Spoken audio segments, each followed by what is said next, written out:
The key turned in the lock, but something felt wrong. Marcus Chen stood frozen on his front porch, his hand still gripping the doorknob, as children's laughter echoed from inside the house he'd left empty 6 months ago.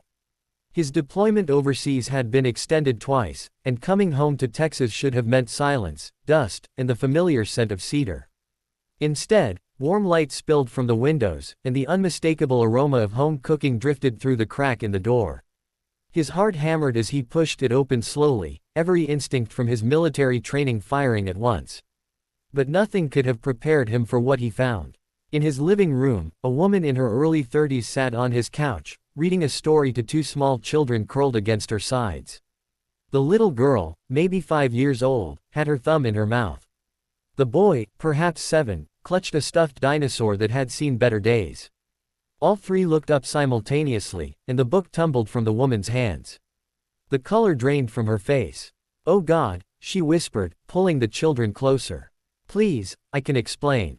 Marcus stood in the doorway of his own home, duffel bag at his feet, studying the scene before him.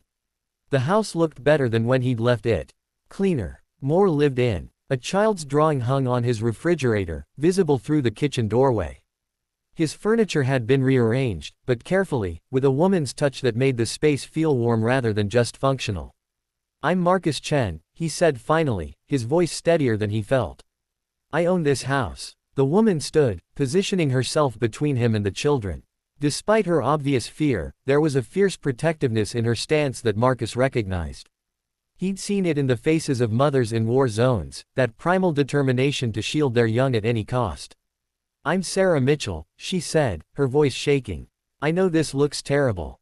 I know we're trespassing. But please, let me explain before you call the police." Marcus glanced at the children, who stared at him with wide, frightened eyes.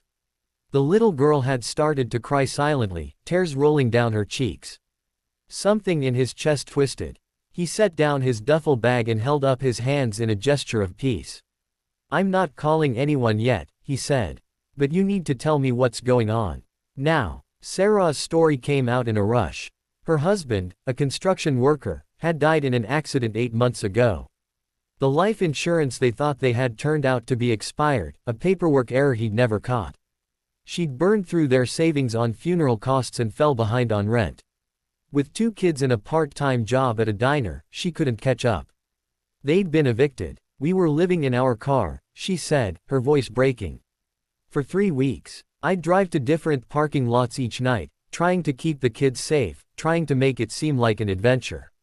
But Emma got sick, and it was getting colder.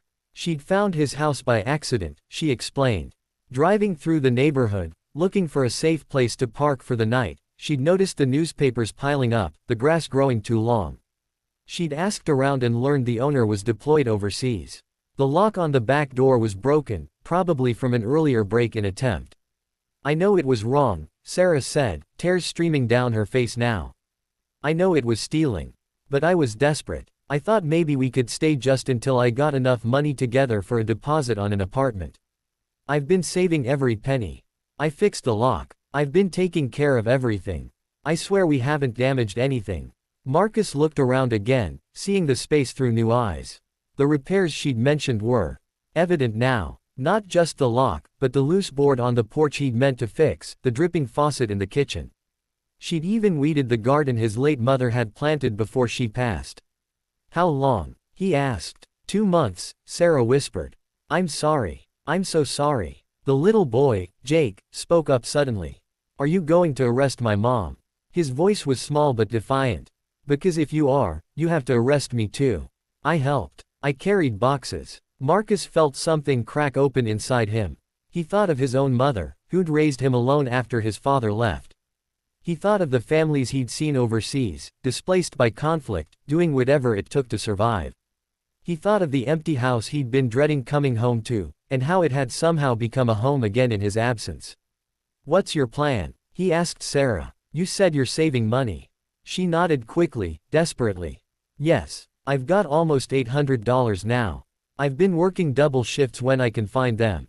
In another month, maybe 2, I'll have enough for first and last month's rent somewhere. I've been looking. I have a list of places. We won't be your problem much longer." Marcus walked past her into the kitchen, and she tensed. But he was just looking, really looking, at what she'd done. Fresh flowers in a jar on the table. Children's artwork held by magnets on the refrigerator. A calendar with her work shifts marked in neat handwriting. A grocery list. Evidence of a life being carefully, desperately, courageously rebuilt. He turned back to face her. "Here's what's going to happen," he said. Sarah held her breath, pulling Emma and Jake tighter against her legs. "You're going to stay," Marcus said. "All three of you. For as long as you need." Sarah's legs seemed to give out, and she sank back onto the couch. "What? I'm serious," Marcus said, moving closer but keeping his distance, not wanting to frighten the children more. "This house has been empty too long. My mom left it to me, and she would have been furious if she knew people needed help and I turned them away. The lease is paid off. I've got steady income from the military. You're clearly taking better care of this place than I ever did." "I can't," Sarah said, even as hope flickered across her face. "I can't just take advantage of your kindness like that." "Then don't," Marcus said. "Pay me what you can afford when you can afford it. In the meantime, use that money you've been saving to get back on your feet properly. Get the kids what they need. Build up a real cushion. And maybe help me figure out what to do with that garden out back, because I've never had a green thumb." The next few months transformed all of their lives in ways Marcus never anticipated. Sarah insisted on contributing, so they worked out an arrangement. She handled the cooking and household management, things Marcus had always struggled with. She helped him navigate the overwhelming transition back to civilian life, understanding his nightmares without judgment because she had her own. The kids, initially shy, slowly warmed to him. Jake started showing him drawings from school. Emma began calling him Mr. Marcus, and leaving him carefully selected dandelions on his doorstep. Marcus found himself looking forward to coming home from his new job at a logistics company. The house echoed with life, with laughter, with the beautiful chaos of family.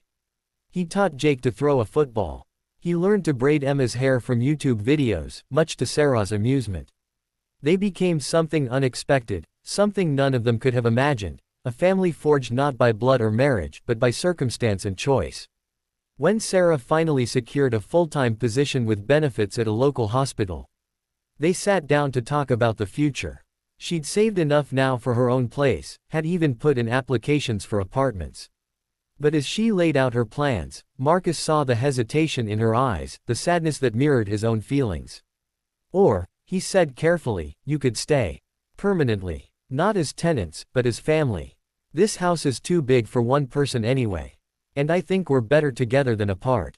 Sarah's eyes filled with tears, but this time they were different. "Are you sure?" Marcus looked around the room, at the life they'd built together. "I've never been more sure of anything." 3 years later, Marcus stood in the backyard garden, now flourishing under Sarah's care, watching Emma and Jake play with their new baby sister. He and Sarah had married the previous spring in a small ceremony in that same garden. Life had a strange way of working out, he thought. He'd come home expecting emptiness and found everything he never knew he needed. Sometimes the greatest blessings come disguised as problems, Marcus realized.